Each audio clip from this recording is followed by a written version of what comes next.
Paulo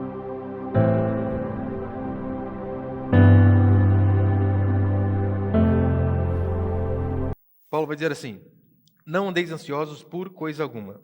Pelo contrário, sejam os vossos pedidos plenamente conhecidos diante de Deus por meio de oração e súplica com ações de graça. E a paz de Deus, que ultrapassa todo entendimento, guardará o vosso coração e o vosso pensamento em Cristo Jesus. Quanto ao mais, irmãos, tudo que é verdadeiro, tudo que é honesto, tudo que é justo, tudo que é puro, tudo que é amável, tudo que é de boa fama, se alguma virtude há e se algum louvor existe, nisso pensai. O que aprendestes, recebestes, ouvistes e vistes em mim, tudo isso praticai e o Deus da paz estará convosco. Amém. Até aí. Paulo, a partir do versículo 6 aqui, a gente está dando continuidade às nossas pregações sobre Filipenses, nossa exposição sobre Filipenses.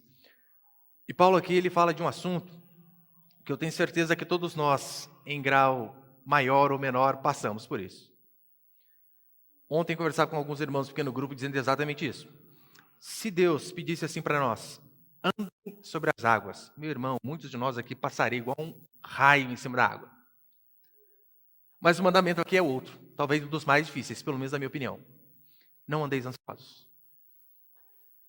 O ser humano sabe o que é ser ansioso. Você sabe o que é ser ansioso. Tanto é que uns às vezes ouvem a pregação comendo unha já, né? E agora? Você sabe? Ansiedade. Mas antes você precisa lembrar aqui do contexto. Paulo, ele estava preso em Roma. Por mais que não fosse uma prisão, né, domiciliar, mas ele estava preso, privado de sua liberdade. A igreja de Filipos estava passando por muitos problemas. Não apenas problemas em relação à heresia entrando na igreja do Senhor. A própria igreja estava começando a se dividir.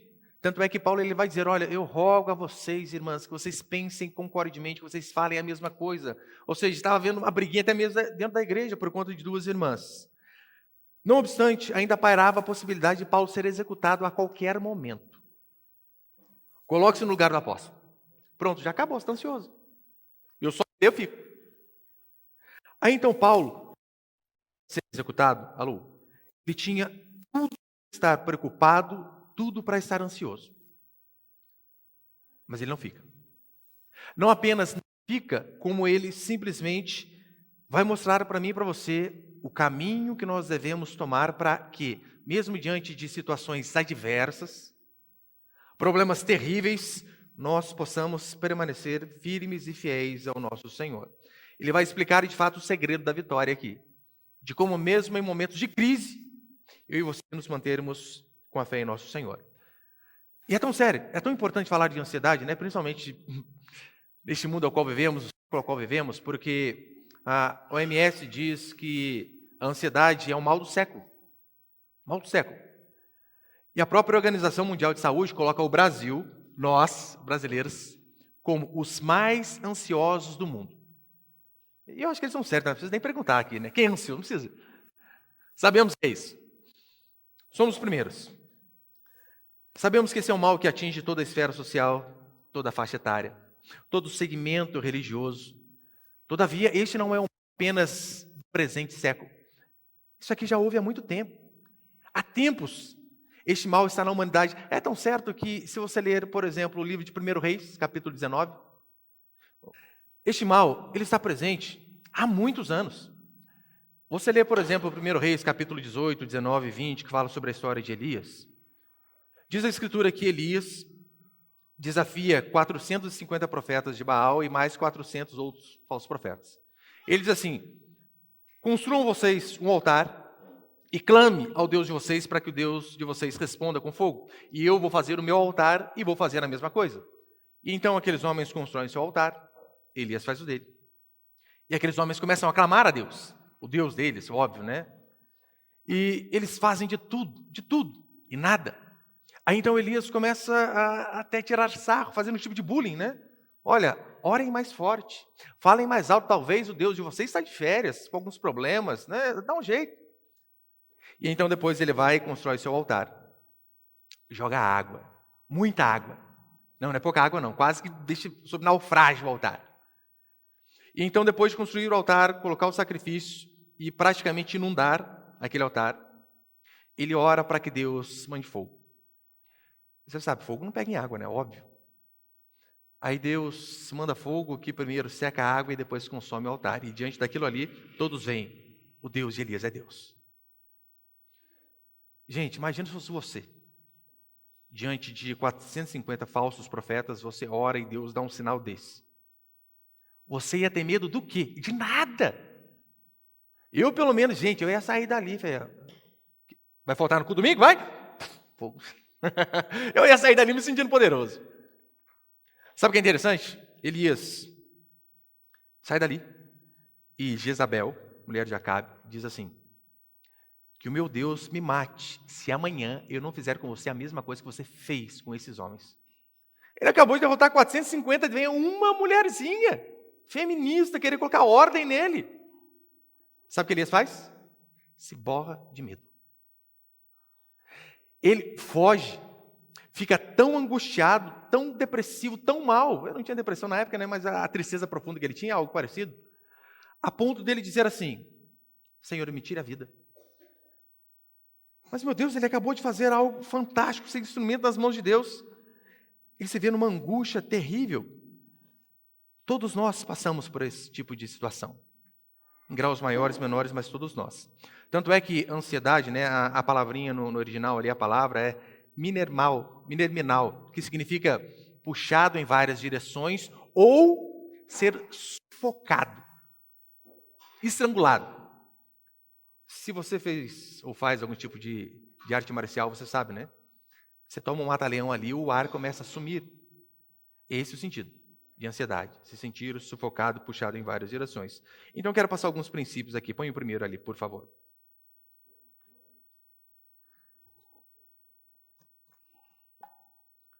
Primeiro princípio, é uma pergunta óbvia, né? O que é ansiedade? Versículo 6. Acompanhe novamente. Filipenses 4:6. Não andeis ansiosos por coisa alguma. Se fôssemos resumir, sintetizar o que é ansiedade, seria uma preocupação exagerada com o amanhã. Você está aqui, mas já pensando, meu Deus, amanhã tem que fazer isso, aquilo outro. No meio do mês, vencendo o boleto. Final do mês, aluguel. Você já está pensando no amanhã. Charles Spurgeon vai dizer que a nossa ansiedade, ela não esvazia o sofrimento de amanhã. Sabe o que ela faz? Ela apenas esgota a força do hoje. Porque é isso que acontece quando somos ansiosos. A nossa força, ela vai minando. A primeira coisa que eu e você precisamos entender é que não ser ansioso é um mandamento. Aqui é um imperativo negativo, né? Não andeis ansiosos. Você vai ver que Jesus, ele anda na mesma toada. Não andem ansiosos de coisa alguma. E, óbvio, se este é um mandamento, não andar ansioso, quando nós quebramos este mandamento, vivendo ansioso, estamos pecando. Então é necessário que a nossa mente e o coração sejam mudados para que a nossa atitude também seja mudada. Ansiedade é nada mais, nada menos que falta de confiança em Deus. É você perder os olhos no tamanho do Deus que você serve, na soberania do seu Senhor, e começar a olhar para as circunstâncias em vez de olhar para o seu Deus. Porque toda vez que nós assim fazemos, perdemos o foco de quem é o nosso Deus e olhamos para as circunstâncias, ficamos com medo. Lembra Pedro andando sobre as águas? Aquele é um exemplo clássico, né? Pedro está ali andando sobre as águas e Jesus diz, vem. Ele, enquanto estava focando em Jesus Cristo, ele estava indo. A partir do momento que ele começa a olhar na circunstância, tempestade, água, vento, diz a Escritura que mesmo com Cristo na frente dele, ele começa a afundar. Afundar a ponto de Jesus Cristo ter que resgatá-lo. Ansiedade é falta de confiança em Deus e em sua soberania. Pastor, mas há alguma exceção? Não. A Escritura é clara, não andeis ansiosos de coisa alguma. E como eu disse, Paulo aqui está apenas repetindo o que Jesus disse. Tanto é que Mateus, por favor, Mateus capítulo 6, olha o que o nosso Senhor diz. Por isso eu vos digo, não fiqueis ansiosos quanto à vossa vida, com o que comereis ou com o que bebereis, nem quanto ao vosso corpo, com o que vestireis. Não é a vida mais que o alimento e o corpo mais do que o vestuário? Jesus vem e diz a mesma coisa.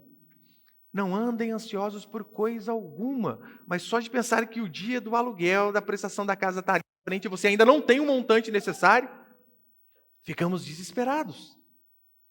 Mas o mandamento é: não andem ansiosos. Segunda coisa que nós vemos aqui, outra pergunta, né? O que produz ansiedade? Eu sei que se fôssemos explanar bem isso aqui, poderíamos falar inúmeras coisas que geram ansiedade. Mas aqui Jesus ele diz coisas bem claras em relação a preocupações desta vida, da nossa vida terrena. Ele diz: não andeis ansiosos, ele se refere à roupa. Não estou dizendo que você vai andar ansioso, né?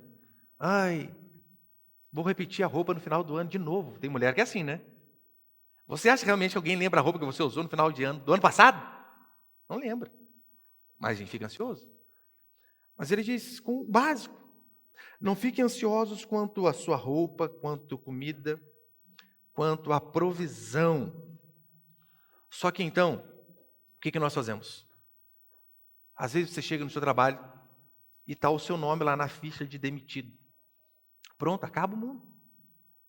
Você não consegue pensar em nada mais a não ser em ser ansioso, ficar angustiado. Quando nós vemos esse tipo de coisa acontecendo em nossas vidas, é quase que um blackout na nossa mente a ponto de não conseguirmos pensar em mais nada. Apenas ficar triste. Mas o mandamento é: não andem ansiosos. Ah, pastor, mas se eu perder o trabalho? Olha, você não consegue crer que Deus vai prover outra porta? Como assim?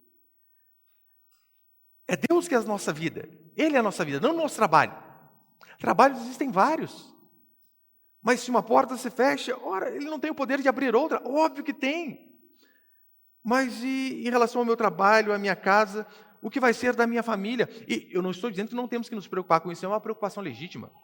Principalmente aqui de nós, que somos homens, né? O sustento vem de nós. É uma preocupação legítima. Preocupação sim, ansiedade não. E algumas coisas que nos deixam ansiosos, né, que produzem ansiedade, primeiro são circunstâncias que fogem do nosso controle. Põe ele, por favor, Caio. Circunstâncias que fogem do nosso controle. Se você nunca passou por isso, você vai passar. Ou talvez esteja passando. Em situações que você vê ali, olha, tudo que eu podia fazer eu fiz e não deu. Acabou.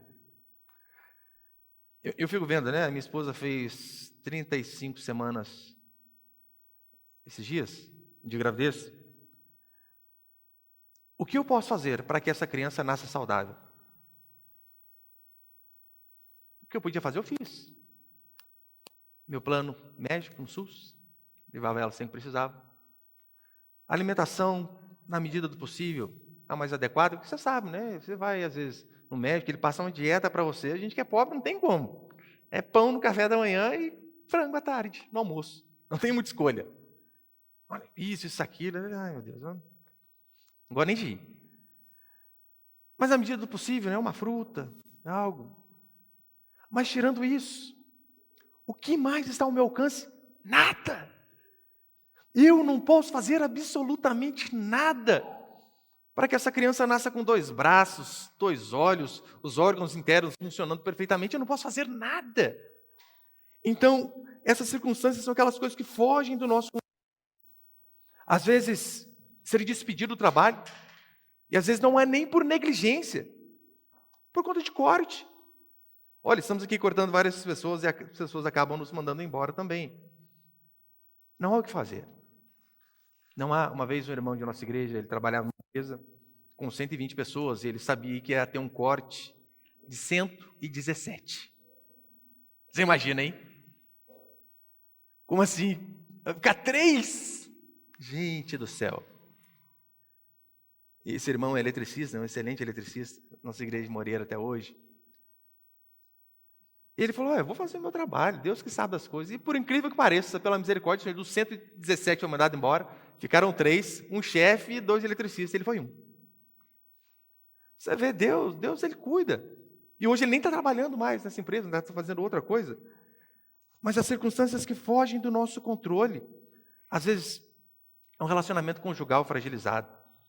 Você fez tudo que você podia, mas as coisas não andam como você queria. O cônjuge fica louco. Sabia que tem essa possibilidade de seu cônjuge ficar louco e ir embora? Tem. Eu lembro o dia que eu casei lá, 2007, dia 8 de setembro. A Raquel está aí? Não. Foi 8 de setembro, se não estiver errado.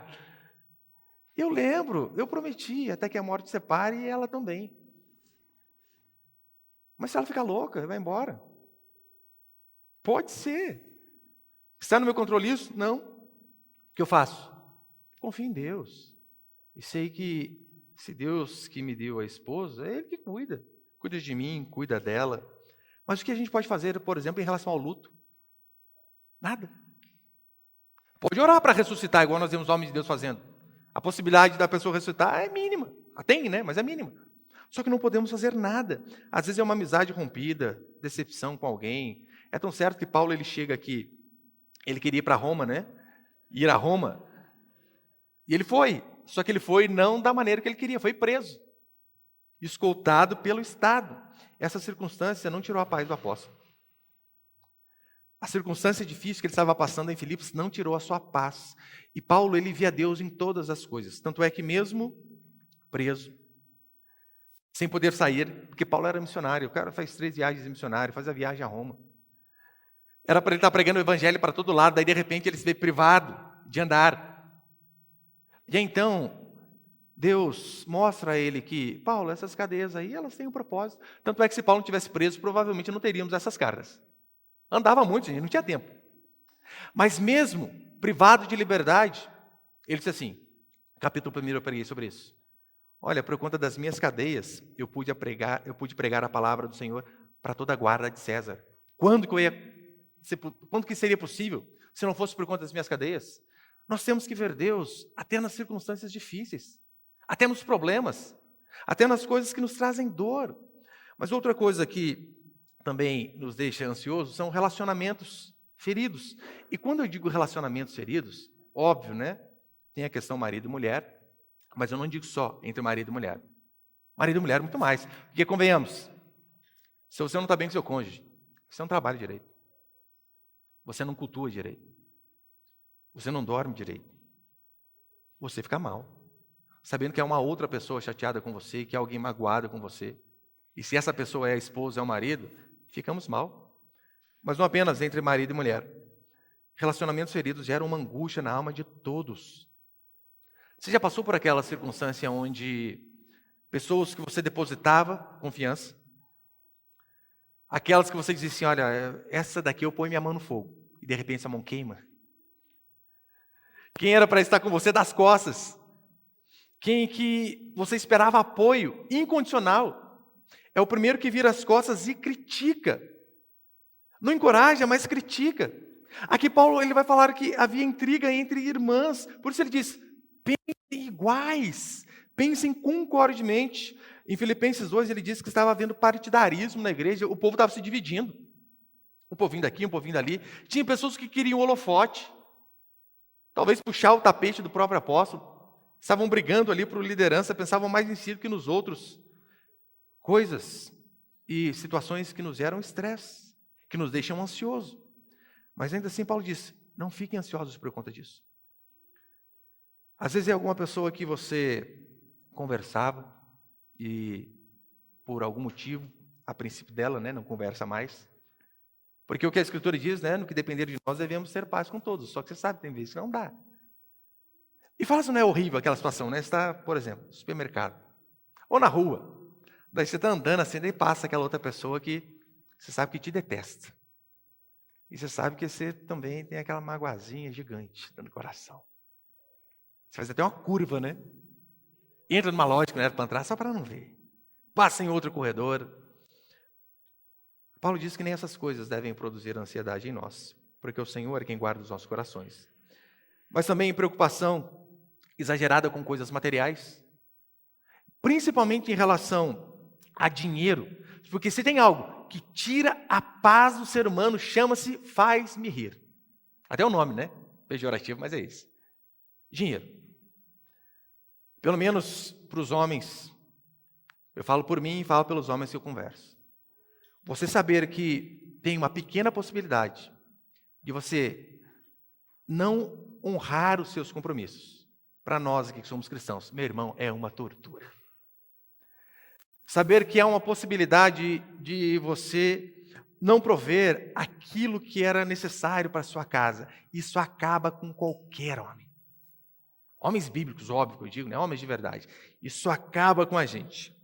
Daí você veja, muitos perdem o sono por conta disso. Ainda mais traga para o nosso país, né? Hoje temos cerca ali de 11 milhões e 300 mil desempregados. Esse número tem caído, graças a Deus, mas ainda é bastante gente desempregada, óbvio que é bastante. Então você vê um país onde as vagas de emprego são raras. Aí, de repente, você chega atrasado um dia, sabendo que lá na gaveta do seu chefe, eu lembro que meu filho trabalhava no depósito, e ele me dizia que lá na gaveta do chefe dele lá, tinha currículo de quilos. E eu falava para ele, atrasa para você ver. Faz o corpo mole para trabalhar. Olha o tanto de gente querendo a sua vaga aí. Então, imagina, um dia você atrasa, o celular acaba a bateria no meio da noite e não desperta. Você fica angustiado. Se você ouve aquela frase ainda, né? Fulano da RH pediu para você dar uma passadinha lá. Pronto, acabou, né? Acabou. Essas coisas, essas preocupações materiais, não podem tirar a nossa paz. Não só as materiais, as coisas do amanhã. Você está preocupado com, ai meu Deus, o que vai ser do meu filho quando ele crescer nesse mundo difícil? Você pergunta, quantos filhos você tem? Não, tem 15 anos ainda, mas eu estou pensando quando eu casar. Você está fazendo igual o peru de Natal, você está morrendo de véspera. A Escritura vai dizer que basta cada dia o seu mal, não adianta ficar preocupado com essas coisas. Ansiedade é algo inútil. Olha, que profissão que meu filho vai ser? Não sei. Eu sei que Deus guia cada um deles. E por exemplo, né?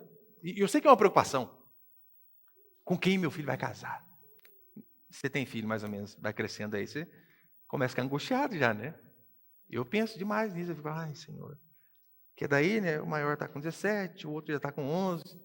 Daí tem um burburinho daqui, o outro ali, fulano lá. Eu já fico, ai meu Deus. Senhor, afasta as piricrentes desse menino.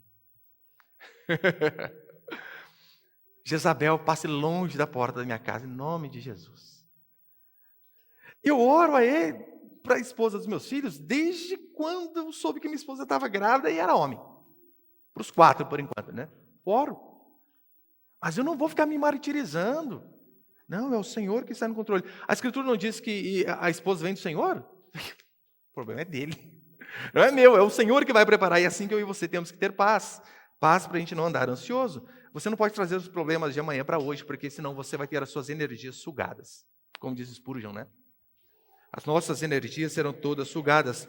A ansiedade é um sintoma claro, como eu disse, de que eu e você tiramos os olhos do Senhor. E não podemos fazer isso. Por mais que a circunstância seja difícil, eu e você não podemos tirar os olhos do nosso Deus. E normalmente nós ficamos ansiosos quando nós queremos tomar a frente da situação. Quando nós queremos fazer as coisas na força do nosso braço. Quando nós esquecemos de buscar auxílio e direção no Senhor e queremos resolver os nossos problemas. É normalmente aí que as coisas dão errado. Por quê? Porque nós queremos fazer as coisas do nosso jeito. E é tão certo que em Lucas 12, olha o que Jesus vai dizer. Portanto, não fiqueis preocupados se tereis o que comer ou o que beber, porque as pessoas do mundo procuram todas essas coisas, mas vosso Pai sabe que precisais dela. Não fique preocupado. Porque, em outras palavras, quando você fica preocupado muito com o amanhã, você está dizendo assim, eu não acredito que Deus é suficientemente forte ou suficientemente bom para cuidar da minha vida, para cuidar da minha família. Quando nós ficamos ansiosos, é isso que nós estamos dizendo. Aprender a lidar com o sofrimento é algo fundamental. Você sabia, né? Você sabia que você vai sofrer nessa vida aqui. Sabia, eu estou falando para você, primeira mão. No mundo teremos aflições. E se há uma forma, como nós somos moldados, principalmente para não ficarmos ansiosos por conta da circunstância, é através do sofrimento. Não há outro caminho. O sofrimento nos molda, que é uma maravilha. Sofrer faz parte da vida. E isso nos deixa cascudos. Nos deixa mais dependentes do Senhor. Só que eu sei que falar de sofrer hoje, meu Deus, não pode. Onde já se viu? Não pode falar que vai sofrer, talvez, dependendo do lugar, né? Você fala, olha, a vida é sofrida. Um lá atrás diga, é mentira, misericórdia. Mas é o que a Escritura diz. No mundo eu e você teremos aflições. Lembra da história de Jó? Já estou encerrando. Lembra Jó? No ápice do seu sofrimento? Jó capítulo 1, versículo 21 e 22, ele vai dizer assim: eu saí nu. Tem ali? Não, pode deixar aberto então, não tem problema. Eu li aqui. Jó diz assim: eu saí nu do ventre de minha mãe, e nu voltarei para lá. O Senhor deu, o Senhor tirou. Bendito seja o nome do Senhor. Em tudo isso, Jó não pecou, nem culpou a Deus por coisa alguma. Eu sei que lendo só essa parte aqui, talvez as pessoas não entendam o contexto da vida de Jó. Você entende? Eu não sei se você já passou pelo desprazer de perder um filho. Algumas pesquisas vão apontar que é a maior dor do ser humano, perder um filho. Jó perdeu 10. No mesmo dia. Numa tacada só. E a sua esposa ali, amaldiçoa teu Deus e morre. Aquela que era para ajudar, criticando. Jó passando por tudo isso. Mesmo assim, ele consegue dizer: nu eu saí do ventre da minha mãe, e nu eu voltarei para lá. Bendito seja o nome do Senhor. Só que você pregar isso para uma sociedade que detesta a palavra sofrimento, é quase que uma heresia. Não pode. Não pode falar sobre sofrimento, principalmente na vida do cristão. Uma vez eu fiz uma resenha aqui na igreja sobre um livro chamado O Admirável Mundo Novo, de Aldous Huxley. Fantástico, é uma distopia, né? A lá 1984. Espetacular. E ali, né, era um mundo utópico, né? Um mundo que não existe. E era um mundo onde não havia sofrimento. Nenhum. Era proibido sofrer. Não é tudo isso que o ser humano busca? Tanto é que havia até um remédio para quando um vestígio de sofrimento pudesse passar perto de alguém. Havia um remédio chamado soma, e a pessoa ia lá, tomava e ela ficava alegre na mesma hora. Era inaceitável o sofrimento. Você percebeu que nós estamos caminhando aí para esse mundo? Antidepressivos são os remédios mais vendidos. Tudo problema que dá agora. Preciso medicar. Preciso tomar remédio. Não é à toa que esses remédios são vendidos aos montes e muitos lucram por conta disso. Só que eu sei que, se eu citar o Jó, você pode dizer assim: pastor, mas nós queremos que Jó é real, né? Não é apenas uma parábola. Não, Jó passou por isso. Mas eu quero dar para você 2 exemplos de pessoas que passaram pelo mesmo caminho de Jó. A minha antiga denominação tinha um pastor que ele, não lembro se era de São Paulo, estava indo para Goiânia, ou era de Goiânia, estava indo para São Paulo, não me lembro. Ele estava viajando com sua esposa e 2 filhos. E de repente, na Via Dutra, ele se moveu num acidente. E depois de alguns dias, ele acordou no hospital, desesperado. Mas quando ele olhou, só estava ele da família, ele ficou feliz, né? Pelo menos só eu fiquei ruim no hospital. E então ele foi procurar saber o que tinha acontecido com a família dele. E ele recebeu a triste notícia: não, você foi o único que sobrou. O único que sobreviveu. Ele pegou o caminho de Jó. Tem um antigo advogado cristão, dono de muitos imóveis, chamado Horatio Spafford. Este cristão, ele perdeu o seu único filho no ano de 1870. Só tinha um homem, perdeu seu único filho homem. Ele perdeu seu único filho homem em 1870. Em 1871, houve um grande incêndio em Chicago, consumindo inúmeras propriedades. Ele tinha muitos imóveis. Ali a vida dele funcionou mais ou menos como a de Abacuque, né? Acabou tudo. Ou pelo menos grande parte. Foi embora todos os seus imóveis. Então, depois de um tempo de tentar se recuperar da morte do filho, de perder quase tudo que ele tinha material, ele resolveu fazer uma viagem à Europa com a sua família. Tinha sua esposa e 4 filhas. Então, quando eles estavam para embarcar, teve alguns problemas nos poucos imóveis que sobrou, que ele tinha. Então ele disse para a esposa dele assim: olha, vão vocês na frente, próximo navio eu estou embarcando e encontro vocês. Então a esposa e as filhas foram, e esse navio sofreu um naufrágio. Centenas de pessoas morreram que estavam ali naquele navio.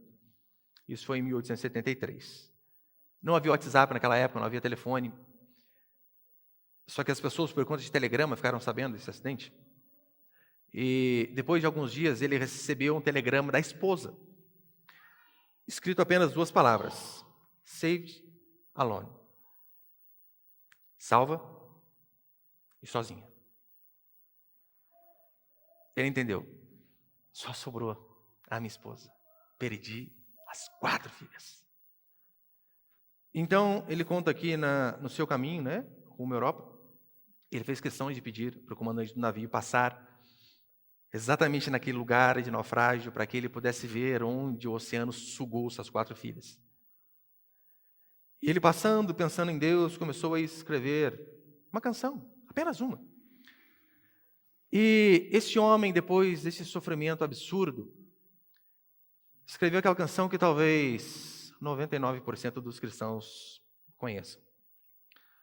Lembra aquela canção que diz assim? Se a paz mais doce me deres gozar, se a dor mais forte sofrer. Conhece essa canção? Ó, seja o que for, tu me fazes saber que feliz com Jesus sempre sou. Sou feliz com Jesus, sou feliz com Jesus, meu Senhor. Este homem escreveu isso depois de perder 5 filhos. E depois de perder quase todos os seus bens. Para mostrar para mim e para você que de fato dessa vida eu e você nós não levamos nada. Esse aqui talvez fez a mesma oração de Jó. Deus deu, Deus tirou. Bendito seja o nome do Senhor. Oh, que Deus possa dar a mim e a você fé igual desses homens. Porque se nós tivermos essa fé, não haverá ansiedade que nos pare. Não haverá temor em nossos corações. Até mesmo porque, uma vez eu vi um pesquisador dizendo que apenas 8% das ansiedades a qual nós deveríamos nos preocupar, né, das preocupações deveríamos ter, 8% são preocupações viáveis. As outras 92% são coisas que estão muito longe do nosso alcance, fora do nosso controle. Portanto, não fique ansioso pensando, olha, o que vai ser de amanhã? Sabe o que você temos que fazer? Fazer o melhor hoje. Crer em Deus hoje. Trabalhar da melhor maneira hoje, para que possamos chegar em casa, talvez à noite, esgotados, e dizer, Senhor, aquilo que eu trago para dentro da minha casa não vem da força do meu trabalho, mas vem da graça e da misericórdia do Senhor sobre minha vida.